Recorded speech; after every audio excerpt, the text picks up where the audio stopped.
Good morning. Welcome to our one-word devotional. Thanks for joining us. Today I have just one single word. It's the word sealed, kind of a unique word, but you put it in the context with the Holy Spirit and you get a wonderful presence of God. Here's what it says. In him you were also sealed with the promised Holy Spirit when you heard the word of truth, the gospel of your salvation, and when you believed. You were sealed with the Holy Spirit when you believed. Every believer, when you cross that invisible line, what we say around here, that invisible line, God, I'm tired of doing things my way. I want to do them yours. Come to my life and take control. When you cross that invisible line, God gives you his Holy Spirit. You are sealed with the Holy Spirit. So I looked up kind of the definition of sealed in some of the New Testament dictionaries, and here was the best one I found. The ideas of ownership, authentication, and security. So when we are sealed by the Holy Spirit, it means that we are owned by God. I am no longer my own self. I belong to God.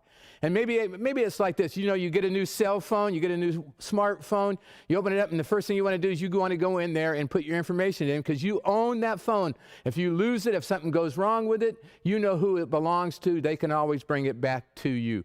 And so when we become a believer, God gives us that Holy Spirit, and we become his. He owns us. It is no longer myself. I seek to serve him. God, I'm tired of doing things my way.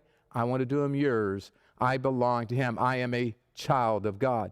But it also, I put here, it's also that authentication, that proof. You know, I've had to apply for my passport. We're getting ready to go to Israel next year, and I need a passport, so I had to fill out this paper. But they want a birth certificate, not just any birth certificate, not just a copy of the birth certificate. They wanted a birth certificate with a seal on it. And so I had to write and get a different birth certificate so I could send that to them. Well, that's what it is. When we accept Jesus Christ, he puts his seal on us. We are sealed by that Holy Spirit. We are authentic. We are real. It's proof. If you want to know you are a believer, you want to know that Jesus lives in you, look for the Holy Spirit. Look for the fruit of the Holy Spirit. Love, joy, peace, patience. Let's skip that one and let's go on to the others.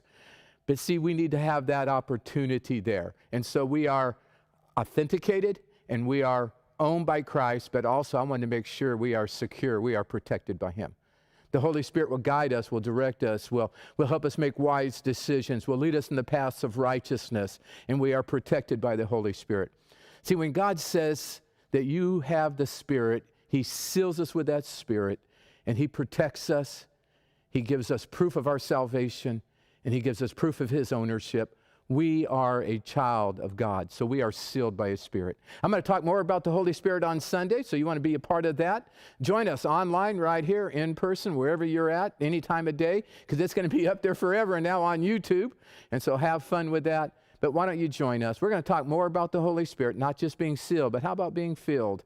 Come and be filled in person, online, by the Holy Spirit. God bless you. I'll see you next week.